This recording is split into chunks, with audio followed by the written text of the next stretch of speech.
अद्भुत कथा में आप सुनेंगे कि किस प्रकार एक गाय की पूजा ने संतान पर आया भयंकर संकट दूर कर दिया। यह सिर्फ एक धार्मिक कहानी नहीं बल्कि हमारे जीवन को राह दिखाने वाला संदेश है। तो अंत तक जरूर सुने, और अगर आपको ये कथा पसंद आए तो वीडियो को लाइक और शेयर करना बिल्कुल ना भूलें। चलिए शुरू करते हैं ये अद्भुत कथा। उत्तर भारत के एक छोटे से गांव में शिवपुर में हरियाली से घिरा एक सुंदर वातावरण था। गांव के लोग सरल, धार्मिक और मेहनती थे। यहाँ की मिट्टी में भक्ति की खुशबू थी। हर घर में शाम को दीपक जलता और गौ माता को रोटी अर्पित करने की परंपरा थी। गांव में ही रहते थे वेद प्रकाश और उनकी पत्नी सावित्री। विवाह को 10 वर्ष हो चुके थे और उन्हें एकमात्र संतान आरव था। आरव उनका जीवन, उनकी उम्मीद, उनका भविष्य था। एक दिन गांव में प्रसिद्ध ज्योतिषी आचार्य वशिष्ठ पधारे। उन्होंने गांव के बच्चों की कुंडली देखकर माता पिता को आशीर्वाद दिया। जब वेद प्रकाश अपने बेटे आरव की कुंडली लेकर पहुँचे तो आचार्य का चेहरा गंभीर हो गया। उन्होंने कहा, पुत्र की आयु पर अगले 1 वर्ष में बड़ा संकट है। यदि उचित उपाय नहीं किया गया तो अनिष्ट हो सकता है। यह सुनकर सावित्री के पैरों तले जमीन खिसक गई। वेद प्रकाश ने अपने हाथ जोड़कर कहा, आचार्य जी कृपया कोई उपाय बताइए। आचार्य वशिष्ठ बोले, संकट बड़ा है परंतु गौ माता की कृपा से कोई भी अनर्थ टल सकता है। प्रतिदिन शुद्ध मन से गाय की पूजा करो।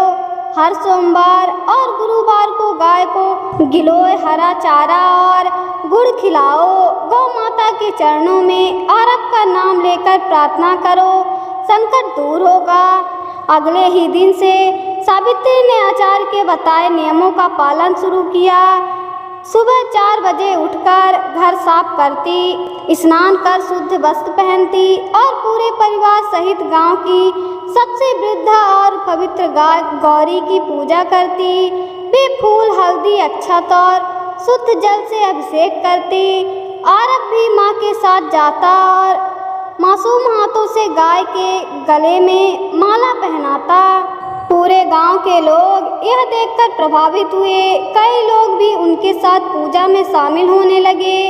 कुछ ही दिनों में आरव के स्वास्थ्य में जो कमी थी वह धीरे धीरे दूर होने लगी। पहले जो रात को डर कर उठ जाता था अब गहरी नींद से सोने लगा। उसके चेहरे की कांति लौट आई। सावित्री का विश्वास और दृढ़ हो गया कि यह गाय माता की कृपा है। लेकिन गांव में कुछ लोग ईर्ष्या करने लगे।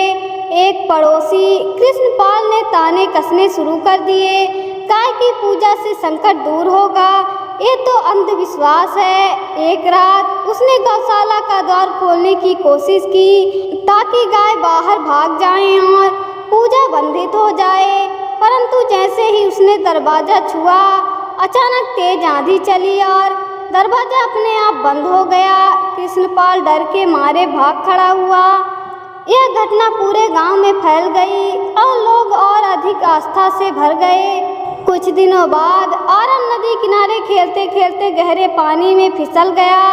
साथी बच्चे चिल्लाने लगे। तभी अचानक एक अजनबी गाय वहां आकर जोर जोर से रंग भरने लगी। उसकी आवाज़ सुनकर पास के किसान दौड़े और आरव को सुरक्षित निकाल लाए। सावित्री और वेद प्रकाश ने उसी गाय को पहचान लिया। वह वही गौरी थी जो घर पर पूजा की जाती थी। सबने देखा कि गाय की पीठ गीली भी नहीं थी, जैसे वह संदेश देने आई हो। घटना के बाद आचार्य वशिष्ठ पुनः गांव आए। उन्होंने कहा, गौ माता स्वयं धर्म का रूप है। तुम्हारी निष्ठा ने संकट को हर लिया। अब 21 दिन तक और विशेष पूजा करो और गाय के बछड़े की देखभाल का व्रत लो। सावित्री और वेद प्रकाश ने आचार्य के वचनों का पालन किया। उन्होंने न केवल अपनी गौरी बल्कि गांव की हर गाय की सेवा शुरू की। हर बीमार गाय को औषधि देते, भूखी गाय को चारा खिलाते। धीरे धीरे पूरे गांव में अद्भुत बदलाव आया। जहाँ पहले लोग सिर्फ अपने काम में लगे रहते थे, अब सब मिलकर गायों के लिए हरा चारा लाते। गांव में कोई झगड़ा नहीं करता। लोग समझ गए कि गौ सेवा केवल पूजा नहीं बल्कि पूरे समाज को जोड़ने का माध्यम है। 1 वर्ष पूरा हुआ। ज्योतिष ने पुनः आरव की कुंडली देखी और कहा, अब कोई भय नहीं है, तुम्हारे पुत्र की आयु दीर्घ होगी। यह सब तुम्हारी आस्था और गौ माता की कृपा से संभव हुआ है। सावित्री की आंखों से आंसू बह निकले। वे बोली, गौ माता ने हमें सिर्फ संतान नहीं, जीवन का सच्चा मार्ग दिखाया है। गांव के लोग इस चमत्कार से प्रेरित हुए। उन्होंने निश्चय किया कि हर घर रोज गाय को पहला ग्रास देगा। लोग समझ गए कि गौ माता की सेवा में परमात्मा का आशीर्वाद छिपा है। वर्षों बाद आरव बड़ा होकर विद्वान और करुणावान युवक बना। वह हर जगह गाय संरक्षण का संदेश फैलाने लगा। मित्रों, यह कहानी हमें सिखाती है कि गाय केवल एक पशु नहीं बल्कि माता का स्वरूप है।